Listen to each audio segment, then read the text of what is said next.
Hello there and welcome to Fox Focus. I'm Andrea Williams and you guessed it, this is another edition of Case or No Case. Good time to put on your thinking cap because we are testing your knowledge of the law, and here to help us out is Jeff Pitman. How are you? I'm good. Good. Reminders, the t-shirts, PKSD/t-shirt. We'll get you a t-shirt. We've given out about 400 in the last couple of months, so we want to give out more. Yes, indeed. Ready? Let's get to it. Okay.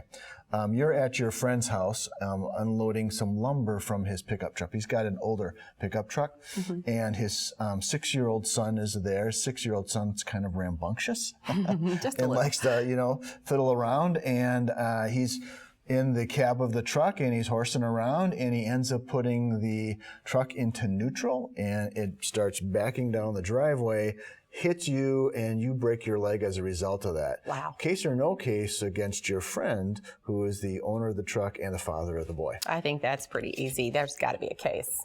Probably a case. Oh, yeah. Probably a case because he's got a duty to supervise his kid, and so if he knows his son's kind of a rambunctious kid and doing that, there's probably a case against him. Yeah, sounds that way. Well, for once, you had an easy case for us. Thank you so much, Jeff. And remember, if you ever have any questions or need to figure out if you have a case or no case, you should call our friends at PKSD by dialing the 3s, 333-3333 for the PKSD guarantee.